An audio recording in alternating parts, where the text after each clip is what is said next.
Good evening, everyone. Mr. Sriyan Silva Wijeyeratne, being a versatile corporate leader, is here with us today evening to share his experience in terms of the concept of leadership. So we warmly welcome you here with us today, and thank you so much for taking some time off amongst your busy schedule. And this thank is on behalf of our subgroup A3 of the MBA, PIM MBA batch 2022. So to start off with, we all know that you commenced your career initially at Nestlé in the field of branding. So if you could just elaborate on us how all your professional and academic qualification have assisted you in terms of reaching to where you are today. Okay. So if you start with the fact that my qualifications were not in marketing. So I came out of Wijeyeratne with a first class in management. I had SEMA, and then when I was thinking of what I want to do, I felt that the marketing side would be more challenging. So I actually went into something that my qualifications and knowledge didn't exist at a specialization level. So I think that's the first lesson, which is that education is to build up a certain competency, and that has helped me. But it has never been that the education is going to help you specifically to solve a problem, because that skill you master as you go along. So that's why we forget a vast majority of our school education and university education. After a while, you can't remember half the stuff, but it sets you up to take your journey. So over time, I had these two skills and qualifications, and then over time I did my masters and all of that. But it has been a case of bringing different bodies of knowledge, and not just from the classical universities. I've had quite a bit of executive education, CCL, INSEAD, other places, short programs, on-the-job training. So I think it's a combination of formal structured knowledge and on-the-job and these ad hoc subject-based bodies of knowledge. I think that's the package which has helped me to kind of get to where I am. So I believe it's something different to a normal career ladder we see in a typical person, right? We want to go ahead in the same field we study, and that's how it is structured. Let me just move into our today's discussion topic, which is leadership.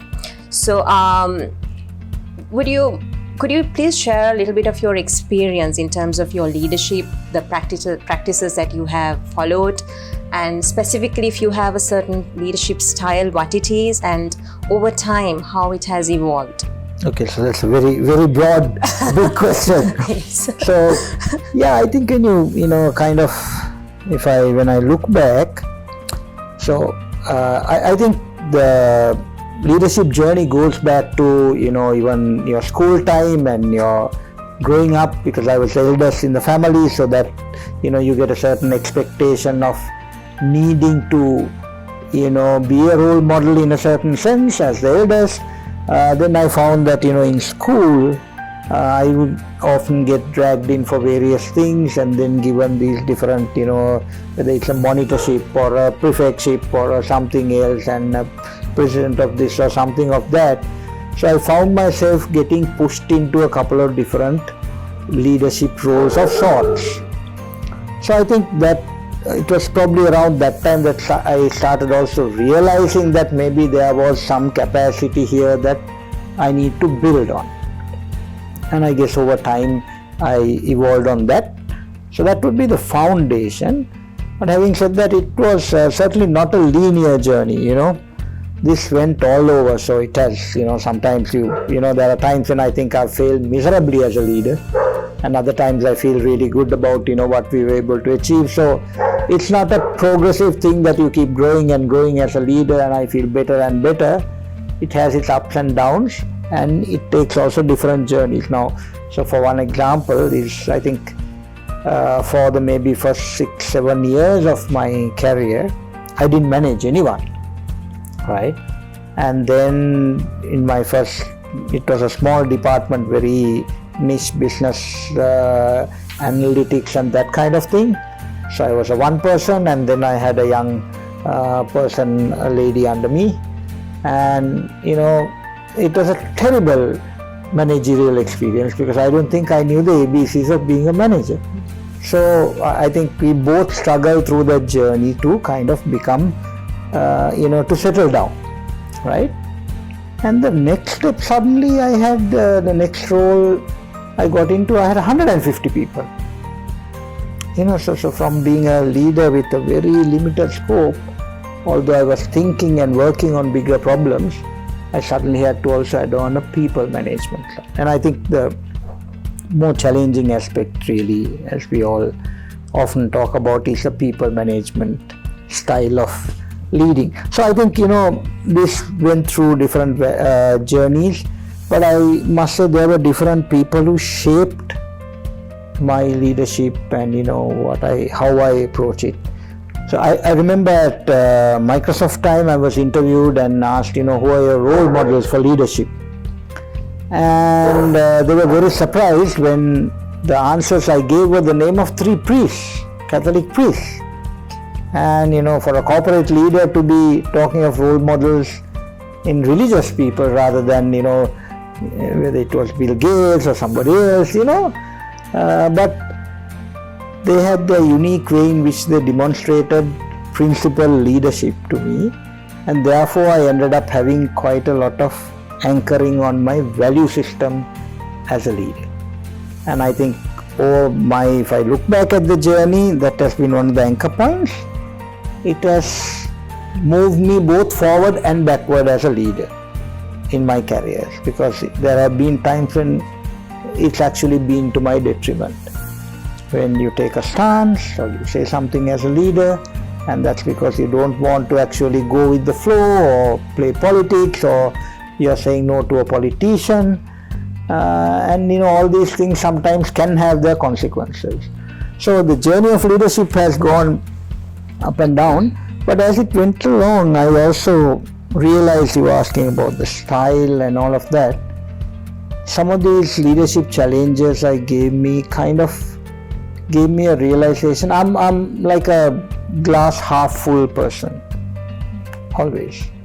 So I've been always looking at scenarios and problems or things and looking at why not and what more could we do, and looking at different ways of cracking these problems. I've always felt that you can learn new solutions and do things differently and not being too afraid to fail. So I've taken some big risks because like I said, my first job was something I didn't know. I took on marketing. Then my next job from consumer business, I went into a very specialized telco area. The role I played, I am not an engineer, I'm not a telco person. So that was a big risk, and I did pretty decently there. And the next job I went into was Microsoft, and I was really surprised when they wanted to take me. In fact, I asked them also, why are you taking me? Because, I'm really not an IT person. And my next transition was into the textile industry. So, and that kind of pattern goes on. So I think over time, as a leader, I figured that you can always learn things. You can learn industries, you can learn businesses. Every time I go into a business, they try hard and they tell me that, you don't know this business. And this is not like that business. You can't say that because that's for that business, but in this industry that doesn't work. But if there's one thing I've realized is that a lot of the knowledge, back to your first question, the academic and other knowledge we gain is transferable to many industries and many places.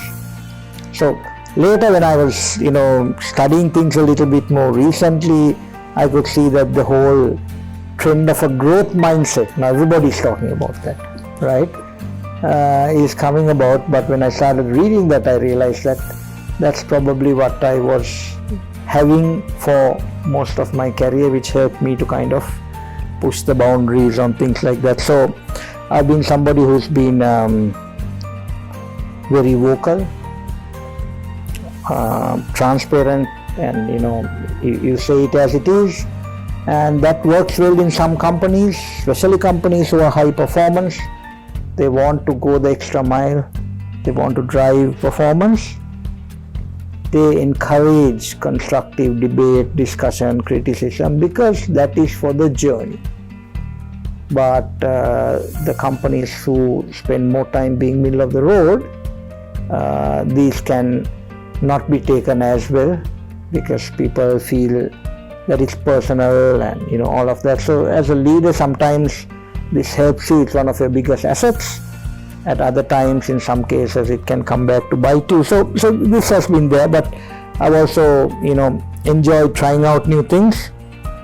And I think now I kind of look back at some of these journeys and find myself putting more of my time now into things which can transform society. So I'm spending more time as a social catalyst now and trying to do work on conservation and influencing the broader things which are going on. So it's been an interesting journey. So in terms of your leadership style, which seems to be quite flexible and open-minded, would you share a bit of your experiences in terms of handling the key leadership aspects like? Okay, so let's look at it. You asked around 3 components. One is self. So I think that's probably the starting point, quite critical. And for me, I've been fairly relentless on how I look at myself personally and the pace at which I run. So I set a fairly high bar for myself, for the work we do and what I expect from people. But it's something that I first set myself, and I'd push my limits. I'd probably deliver at a certain level. I'm quite driven, and when I set myself on something, there's a huge amount of commitment that I put into anything I do. It might be things that I do on a part-time basis or in voluntary societies. It doesn't matter. When you get into something, it drives me. And I probably say the biggest thing which has helped me in my life is a good ability to balance time. I've been decently and all-rounder, doing lots of things at the same time, in addition to my regular jobs. And so what has helped me there is to kind of balance how I use time. So these things have helped me on my front. I think when I look at how I approach other people, I think the first thing is I've always been very committed to people's growth. And now that again has its pluses and minuses. Because if you want somebody to grow, at times you need to be honest with them and tell them that something is not good. Whereas it's easier at times to tell them it's okay and try a little bit harder next time, let's continue this or do this. And if you are genuinely committed to subordinates' growth, then you probably want to challenge them a bit, show them where they're not doing something right, and hopefully the good ones understand that and they grow. And that's why I think people who worked under me, I've had a double-digit number of people who went on to be CEOs and this and that, and I know I've contributed to that journey, so I feel good about that. But so that's really one thing. The next thing is I always found that when there is some bigger picture, what's the purpose, what's the journey that we are trying to take? I've often found that when teams and individuals are given that sense of direction, then there is a X factor which comes into that journey. And I found a lot of people, and so when you combine those two, the growth and the journey, you can help people discover their potential. So I sometimes find that the biggest, especially in middle management, one of the biggest challenges is that people are, I would say, selling themselves short. they are at times not performing at their full potential. Not my potential, not the business potential out there. Sometimes people don't perform at their potential.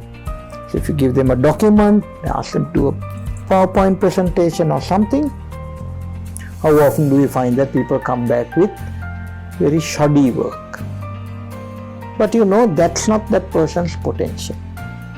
So I think the people I have found really progressing are the ones who constantly keep performing close to or touching the upper limits of their own potential. So I would guess that's something to always ask when you're doing a body of work, whether it's a report, whether it's something, anything, is that your best work? And if it is, then, if there's something to learn from your bosses or other people, great. But at least that's your best work.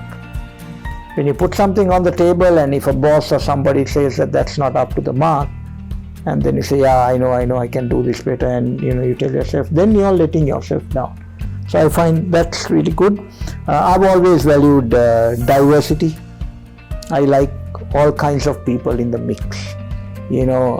I've had times, long before, right now it's maybe it's more like a fashion than a philosophy of saying, oh, we must have women, LGBT, this, that, all kinds of things for diversity.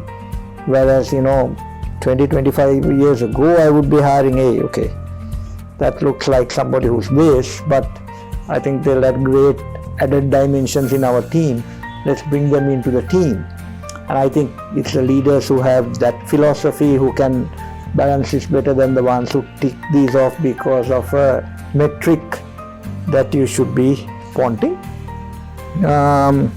Finally, I have a lot of openness for dialogue, debate and discussion, and I encourage that. But coupled with a lot of accountability. I hold people very, very accountable. I hold myself accountable. So that's for the middle way. In my experience, what I found most challenging is managing managers. Managing high performers, I found easy. They are the most difficult people to manage because high performers think they know it, they are arrogant, they can go off track and have a different. But if you show them something and want to change the direction, they get it. They want. So they have a certain thing about them which makes them who they are. Managing managers is more challenging because not all managers are leaders, right? We all know that there's enough, you don't need me to explain that difference. So not all managers are leaders. So in the manager world, you get the ones who've grown with performance and teams under them and all of that. And you get people who have grown because of time or because they never hire good people under them. And therefore they seem like they are the superstars and they are in their organizations for a long time and playing jobs for years. But there's no number two. And so these guys become indispensable and make themselves indispensable in the organization. So especially when you come from the outside, like I have in some cases, it becomes quite challenging because managers, especially after a while, can get used to a certain way of working. And so if you're going into an organization which wants to continue on a journey, then it's an easier quest for a leader. But when you have to work with managers, where you want a transformational journey, then I think that the skill set on any leader is at a much higher level. The asking rate, if you were using a cricket equivalent, is much higher.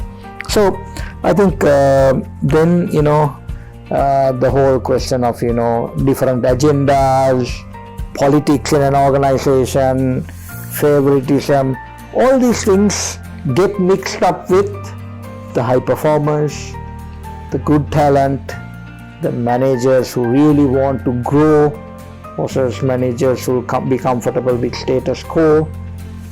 And so I found that managing that bucket of people as a leader is probably the more challenging part. In that sense, have you made any tough leadership decisions? Are there any instances where you would like to give us a few examples? Okay, so that's a difficult question. Tough decisions. Yeah. I mean, when you come through a 25-30 year journey, there are many tough decisions plus many critical decisions. Not all tough decisions are critical. Not all critical decisions are tough, but you have tough decisions and you have critical decisions, right? So, I remember, one example, I was, right now you're seeing a lot of people fleeing the country. When we went into university in the mid-80s, it was the height of the JVP and people were being killed on the roads, and Jayawardenepura University, yours and my university, that was like a playground for murder and for revolution. There were, it's a long story, right? These are tough times. So people were leaving the country a lot. So there was a time when universities were closed for like a year, and I, had collected some money, pocket money, because I was playing in a band. So I collected some money and I went overseas and spent some time overseas. But then when the universities were starting, I came back. And that was the time that everybody was running away from this country. So at that time, that was not a tough decision. But for me, that was a very critical decision. Stay or go.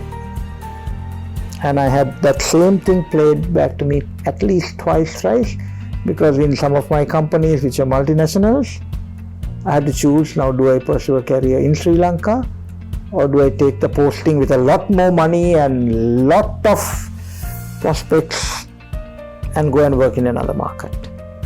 So at different points, that's one critical decision that I've made over and over again on stay or go, and I've stayed. So difficult decision, right? I've had at times to actually let people go, and sometimes it's on performance, at times, odd times it can be on either integrity issue or behavioral issue and little things. So these are difficult decisions. You have to do them over time. So those would be some of these. But I think one of the probably a repeat set of a difficult decision, I would say, is probably not really changing any big decision I've made due to politics or other agendas. And that has worked well in some cases for me. So I said, no, this is what I believe in. This is the right decision. This is what I stand behind, or this is my stance. In some cases, it has had its consequences on me, on my career, these things. And, over time you realize maybe it's not too bad. Because at a time like this, at an interview like this, or on any day, you can look back and say, that part of my career is constant. So those, you have that. Then, I guess one difficult decision, actually no, maybe it wasn't that difficult because it didn't take any time to make, but again another critical decision, I would say, which to some can be a difficult decision. I mean, there was a time in my career, early days, I came out of university, everything I've learned is Sri Lankan and grown here, and we weren't born to big families, rich families, so there are people who inherit leadership roles simply through a DNA or connections and things. I didn't have any of that. So there were times in my first phase of my career where I was really broke, really poor, and we've contemplated pawning jewelry at times, right? I remember it was during a time like that one of the suppliers came into my cubicle and something, and then he said, you know what, you're calling a quotation on this is a big job. I can give this to you for X cents less than the cheapest guy. So you tell me who's the cheapest guy, I'll send you a quote for cheaper than that. And I will make sure that I can also give you something like this amount in the process. And for somebody who didn't have money and who's living on just break even for quite a while, that would have made my probably the next few years very different. It didn't take me, even any time to say no. Right? But I know if I took that, my life journey in some aspects would have probably been very different. But, so these are critical decisions. So I would say in life you will have difficult decisions and critical decisions, and I think you must make sure you are making both those categories right. It depends. Look at, we are proudly talking of our university, our education. We spoke about education at the start. We have, our country's, at least the public face leadership is full of lawyers, a lot of accountants, degree holders from some of our universities. Does that mean we've got better quality decision making by any of them? I mean, the Parliament 225, we have a whole section of all kinds of qualifications. But what is the caliber of decision making? What is the ethics of decision making? Are the lawyers taking the legally right course in their lives? Or are they lawyers and they are best examples of how to not do it or how to do it illegally? Right? So, education is not setting us up for this. It goes back to your personal beliefs, maybe your grooming, your religion, whatever. Or sometimes I think that's the bigger part. And this, the role of spirituality in leadership is rarely discussed in forums. Probably not even in most curriculums. Spirituality in your leadership. I think if you can bring that in more strongly, we probably have a better country by now. A better public service, a better corporate service, because it's not only the government, there's enough people who say the corruption is all in the government. There's lots of corruption and other things in the private sector as well. Right? So there's a failure of ethics. And I think that's the biggest, most difficult decision set to make for leaders. So, yeah, I would encourage people to start there. So, now, with the fact that you have been working at multiple organizations at different scales, in terms of handling multi-generational and multicultural workforce, how challenging has it been to you? Okay, so that's another interesting question. So as we discussed earlier, my career has gone through many different companies and different industries. So you have the complication of moving across industry, because there are cultures within industries and then there are cultures within companies. So I have found that I've been able to adjust and embrace to some of them, but I cannot say that I've been totally successful in adjusting to every single situation and culture that I moved into. So it's a challenging thing. Culture is a very challenging element, right? So I think when you use this word multiculture. So I just want to comment on, we move across industries, as you know, in my roles. So you have different cultures within industries. So what I found was that, when I moved into the IT industry, I had to move to a very different, flexible, casual culture. Whereas, let's say, your early days at Nestlé and all these are more structured, formal kind of ways of working. So you have those shifts that in some cases you can make, But I think the bigger thing which I found interesting was, if you move, every company has a culture. Every family has a culture.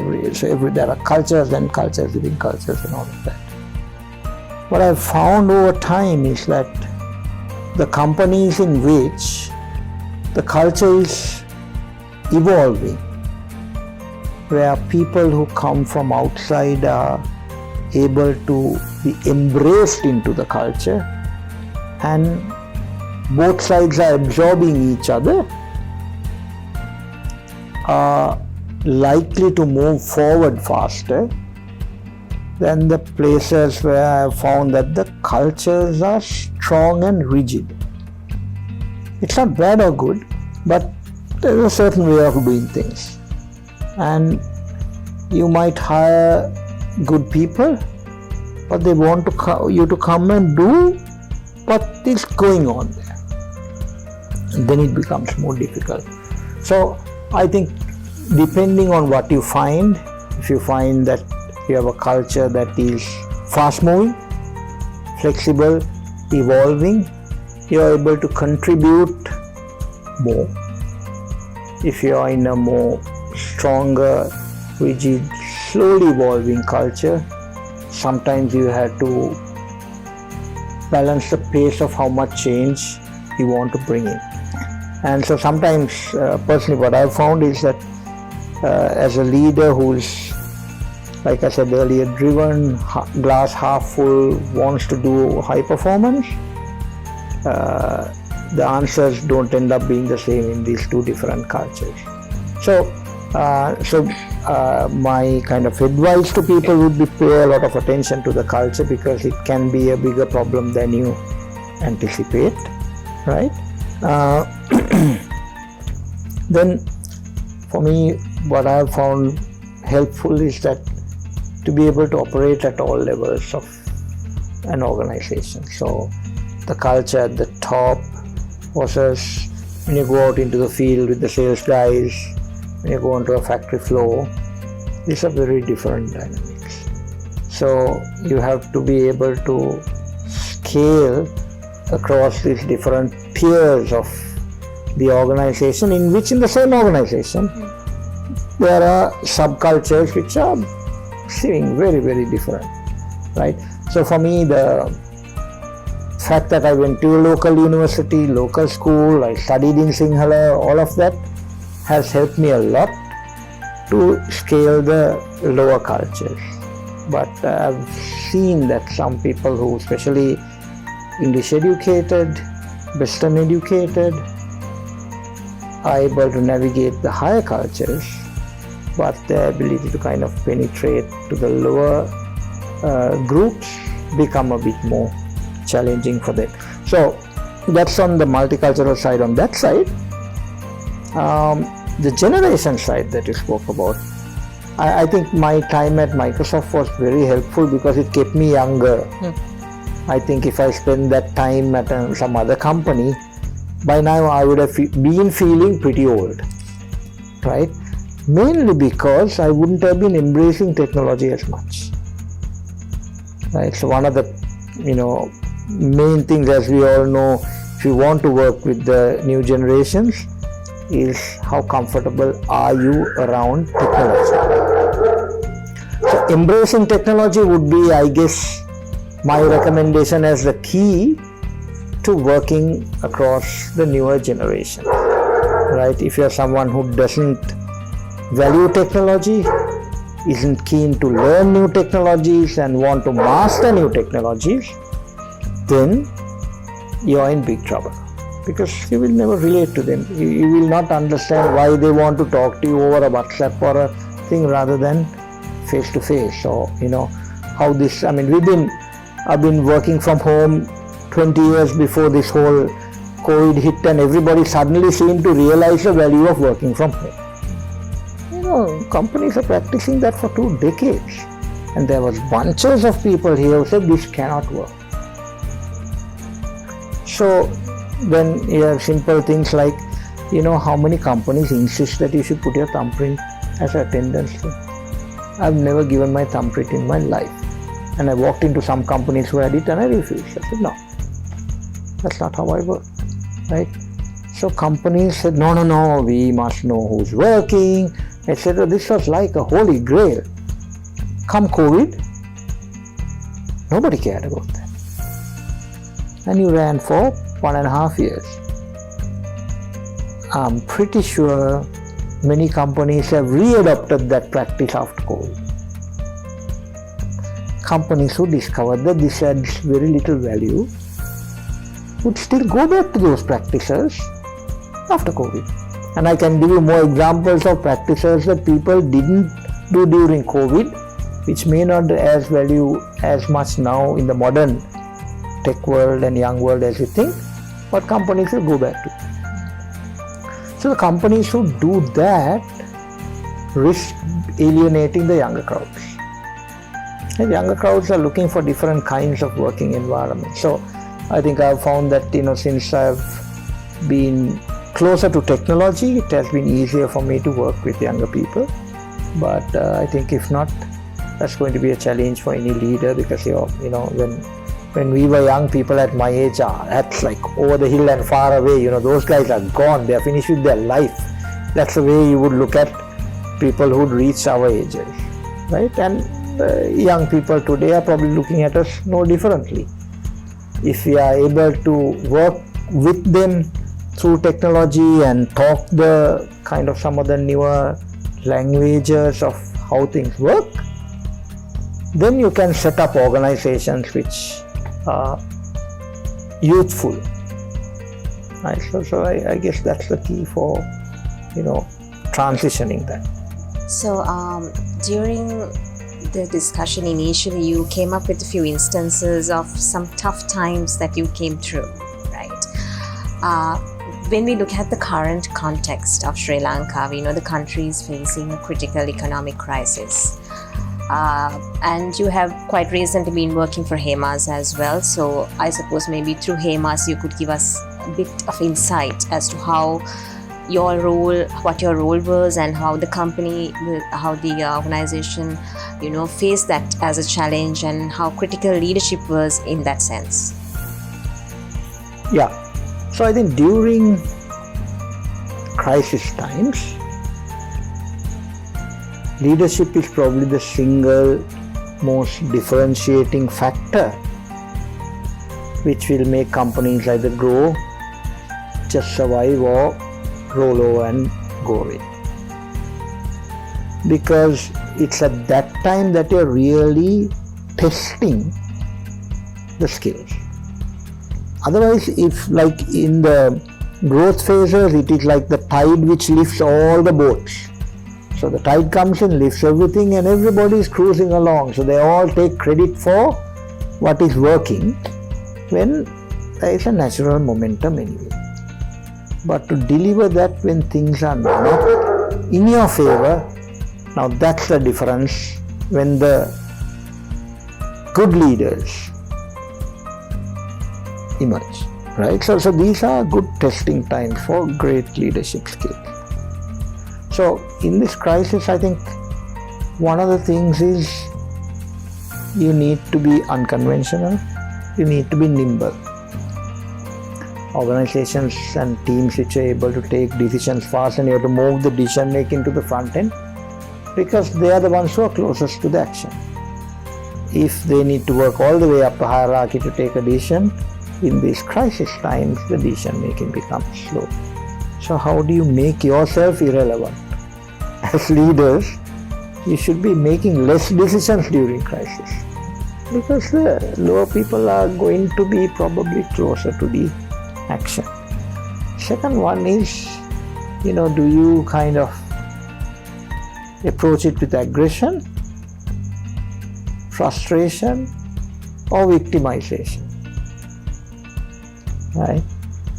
So each of those answers gives you a certain set of outcomes almost from the start. If somebody says crisis, my God, my other guys won't know what's going on now, let's hit them hard during this time. Great. If you're saying, look, let's just hold on, your tough times, let's stop doing so many things and just conserve some money and all of that and amble along, then when the crisis eases up, it is going to take you a long time to restart. But you will manage, right? Third scenario is that the crisis gives you a lot of things to feel a victim.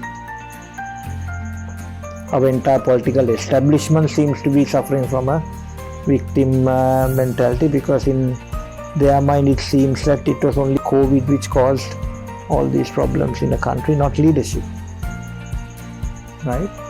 So I think something which, at least on my side, I could say is I had little margin for excuses.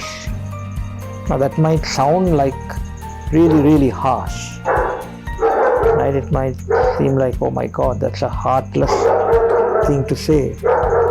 But crises are the times in which everybody has these excuses to give, even when they are not the reason.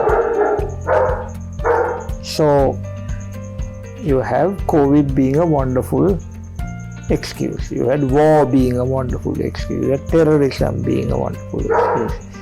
You have lack of talent being another challenge. You have so many things which can be excuses, which are legitimate reasons. But how do you kind of distinguish between when is this a real problem versus when is somebody bringing this up because they haven't first done what they should be doing before saying, we've tried something, it didn't work, we tried this one, it didn't work, we tried this one, it didn't work. So therefore probably with COVID it's difficult, as opposed to, yeah, COVID is there, we tried this and it's just not working. So I think if you get that mindset that you have to stop being a victim of what is around you, then teams can grow. So my kind of theme there would be that. The other part, I think for me, is to be sincere and kind of look after your teams during crisis, right? Now I'll give a great example. Yes, again, this is from the press. 2 days ago there was an article in the newspapers that Sri Lanka, the salary increases and people's real income increases. What has happened in India, blah blah blah. So they've had a net plus increase of 3% despite inflation, despite all this, and blah blah. Sri Lanka is one of the lowest in the world. So all of us have had huge real income decreases despite whatever salary increases which were given. Right? Now let's look at a philosophy that most companies, not all, but most, if in the normal times somebody wanted, if people wanted 20% salary increase or 15% salary increase, we look at it and say, hey, the official inflation is 10%, we will give 11% salary increase. And now distribute that among your people, fine.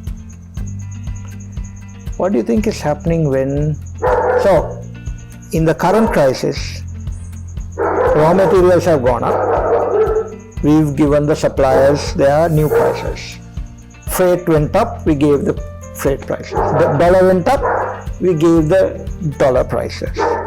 And therefore consumer prices were taken up on almost everything by double or triple. All of us know that. So what do you think happened to the salaries of individual level in companies? How many companies would have given 40% salary increase because official inflation is 70%? You passed on all the other salary increases to the consumer, but your people's cost, no, we give you 12%, we give you 15%. That's it. And that money also went into the bottom line. Whereas the suppliers got all their salary increase, but your most precious asset that we talk always saying our precious asset is our people, there are only a few companies that I'm aware of Said, yeah, people need 40% salary increase. Give it to me. So in crisis, companies and leaders who are genuinely taking care of their people will win it in the long term. So there's a different set of practices and approaches that you will need to adopt in crisis. So I have one final question to you. So in brief, if you can, maybe give a general advice to the future leaders of the country, what would you say to them? So I would start by saying, we, for many generations, we have failed this country as leaders. We have a whole bunch of our generations and our parents' generations who walk around as leaders in our country, but in reality, we've all failed this country because we can see where it is. Now, secondly, politicians are not going to solve this problem. Why should they? Because this is a very lucrative pattern for them.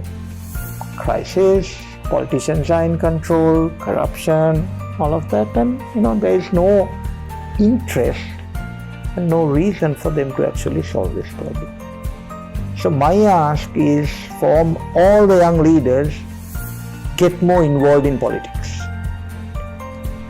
When I say get more involved in politics, earlier when we were coming up, it was like, leave the politics to the politicians, just run our business well, that's the mandate. We can see what that has done. They have had a field day. So when I say get engaged in politics, it means be more politically aware and be more demanding on the political leaders of our country, hold them more accountable. Because we fail to do that. So that's my starting point, because without that, all our other things, as we have seen, the companies who had the best of strategies were just nullified when all the other parts failed, which is driven by this political bunch of leaders. So that's really my first ask. Go work for leaders more than managers. Look for places where good leaders are working, not managers. And sometimes you get managers going all the way to the top. Right? So you might want to follow them because then your career will also grow. Your career can grow, but maybe not your competencies as much. So if you want to really enhance yourself, be around good leaders. Look for good leaders and make sure you work for them and be around them, right? Look for experiences, at least in your early stages of career, more than titles. Sri Lanka has a huge title inflation problem, right? Everybody wants these fancy titles almost from day one on their visiting card. And sometimes, after 3 years, they're doing the same thing, but they want bigger and better. And, if everybody could be a CEO, they'll say, let's all walk around with a CEO card. And you think that's what makes you great. So look for experiences which will grow you, especially in your first, 8 to 10 years of work. Then benchmark with the best. So I once went for a forum. I was giving a keynote at my own university, and somebody was talking about how proud they were, and because Wijeyeratne now, we've become the number 2 ranked university in the country. So both of us should be very proud because our university has come up the ranks. It's actually the second best ranked university in the country. And somebody said, this is the Harvard of Sri Lanka. So when I was speaking, I said, hello, I don't know why we think this is Harvard, because our rank is 1900. So we are sitting in a tiny island and really excited because we are ranked. We say we are it. But globally we are 1900. But trust me, there are academics, leaders and university graduates who will say, yeah, there's a university abroad, we don't know what they'll do, don't know whether those universities are good. And sometimes those universities that we speak like that are in the top 500. But we think we are the best. Our education is the best. Right? So we must learn to benchmark ourselves against the best in the world, or in whatever ability you have to benchmark, and keep pushing that boundary. So when you're a young leader, you can be, great in a small team, but after a while, if you're not getting challenged, if you're not getting pushed, if you're comfortable and very confident that you're good, then it's probably time to leave your job. Live on the edge. Live on the edge where you're pushing your boundaries, so that even if the best in class talent comes into your classroom and into your team tomorrow, you can hold your own. Right? So I would like young upcoming, the young crowd, to really be benchmarking them to make themselves world class. So, which means you must get exposed, you must read more, you must be constantly willing to learn and unlearn. Every time I go into a new industry, I had to learn an entire new industry within a few weeks and months, because we are the managing director. It's like a huge learning exercise for me every time I go, to just leave everything I know and say that's all that is useless now. I spent years learning it, it's useless. When I went into a textile industry, I spent years learning technology and Microsoft and telco and all these things. Gone. Not totally gone, they come back to help you, because there's a huge amount of transferability of knowledge across industries. So I encourage people to become cross-functional. As a last point, I would encourage young leaders to have diverse skills. They come together very well.